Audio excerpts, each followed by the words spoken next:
ओम शांति। आज 11 जून 2023।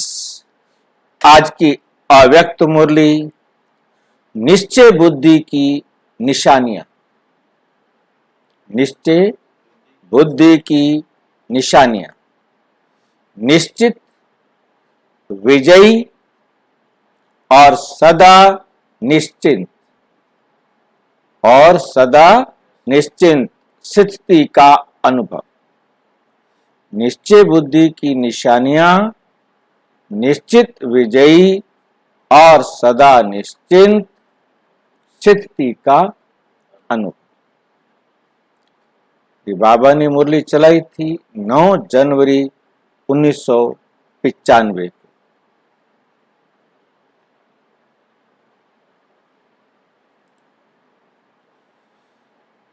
आज सर्व बच्चों के रक्षक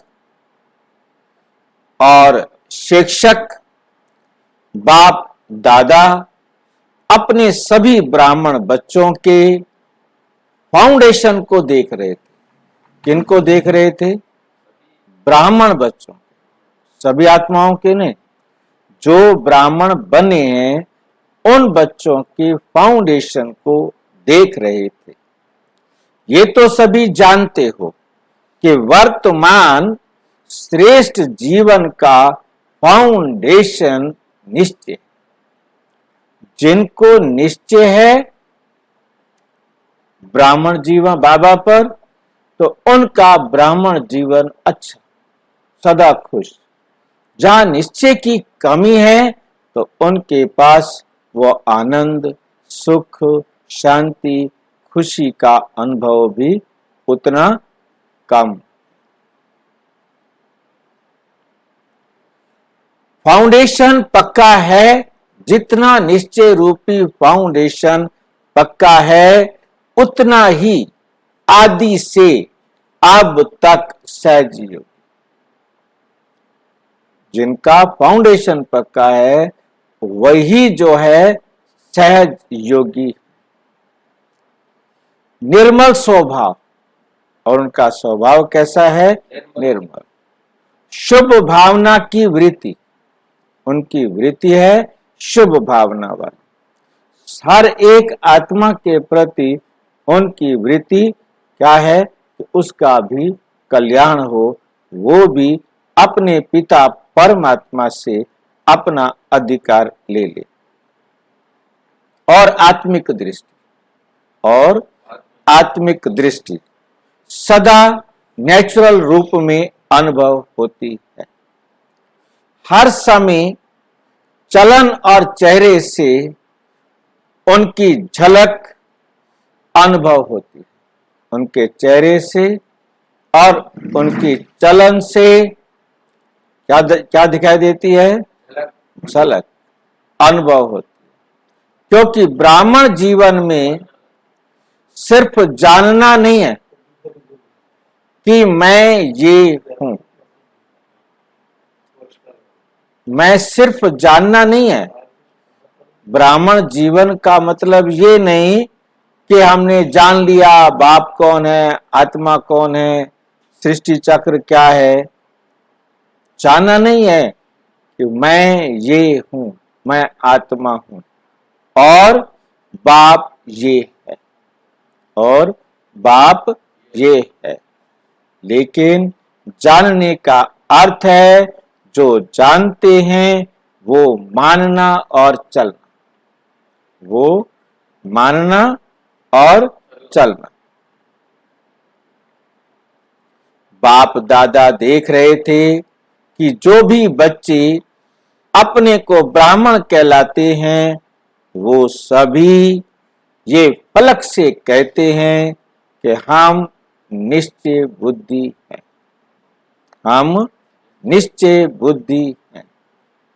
तो बाप दादा सभी निश्चय बुद्धि बच्चों से पूछते हैं, जब आप सभी कहते हो कि हम निश्चय बुद्धि विजयी हैं, हमें निश्चय बुद्धि है, जो बाबा के ऊपर पूरा निश्चय करते हैं वो विजयी हैं।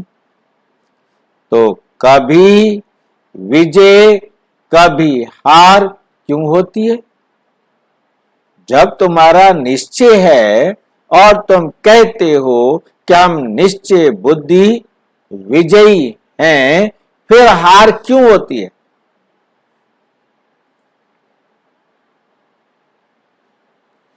जब कभी कभी थोड़ी हलचल होती है तो क्या उस समय निश्चय खत्म हो जाता है? जब निश्चय बुद्धि सदा हो तो विजयी भी सदा हो। निश्चय बुद्धि में कमी आती है तभी हार होती। के बीच बीच में गुटका और झुटका होता है। बीच बीच में क्या होता है? गुटका और झुटका होता है। निश्चय का फाउंडेशन चारों ओर से मजबूत है। चारों ओर से मजबूत है, या चारों ओर के बजाय कभी एक और कभी दो और ढीले हो जाते और ढीले हो जाते। कोई भी चीज को मजबूत किया जाता है तो चारों ओर से टाइट किया जाता है। कोई एक कोना भी ढीला होगा तो वो हिलेगा, हिलेगा तो फिर वो कमजोर है। तो चारों तरफ से टाइट किया जाता है। अगर एक साइड भी थोड़ा सा हलचल वाला हो, मतलब एक पाया भी हिलता हो, तो चारों प्रकार का निश्चय, अर्थात कौन कौन से चार निश्चय होते हैं? बाप में निश्चय, तो परमात्मा मेरा बाप है, जो सारे संसार की आत्माओं का बाप है, वो मेरा बाप है। आप में मैं ईश्वरीय संतान। ड्रामा में जो हुआ वो 5000 साल पहले भी हुआ था, हर 5000 साल बाद होता है, पहली बार नहीं हो रहा है। Nothing new. चौथा, ब्राह्मण परिवार में निश्चय। वैसे तो सब में निश्चय चाहिए, ब्राह्मण परिवार में निश्चय मतलब कोई भी आत्मा गलती नहीं कर सकती। हर आत्मा अपना पार्ट एक्यूरेट बजा रही, तो कोई डाउट वाली बात ही नहीं। जब ये पक्का निश्चय हो जाए कि हर आत्मा अपना पार्ट बजा रही है, तो जो कुछ भी जिसने किया वो राइट किया। होनी हो रही है, अनहोनी तो नहीं हो रही है।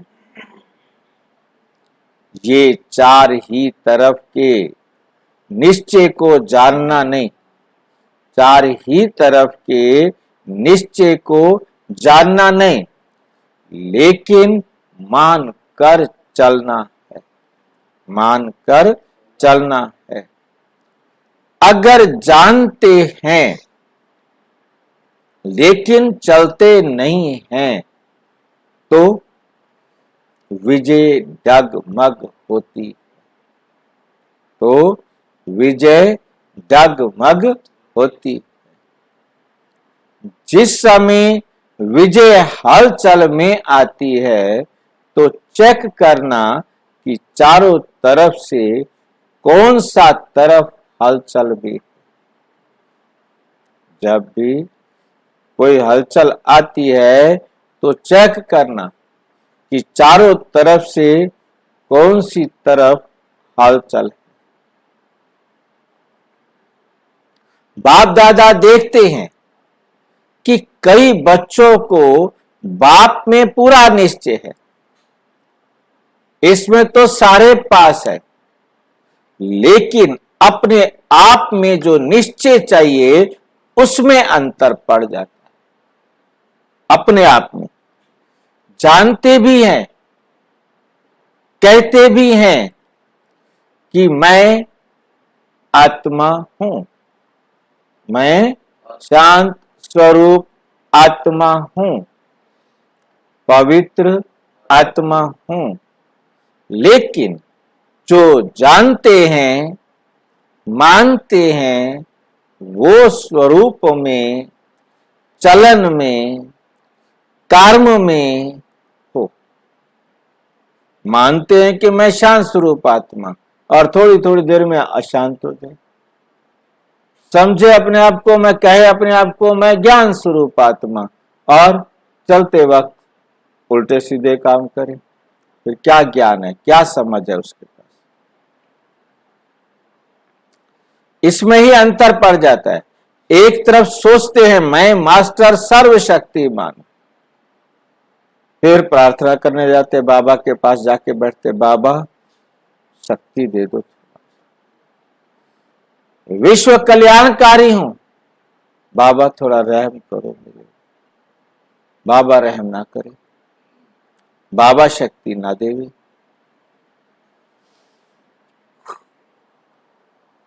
छोटी सी परिस्थिति आई दूसरी तरफ से, विजय नहीं प्राप्त कर सकते, तो मास्टर सर्वशक्तिमान कैसे हुए?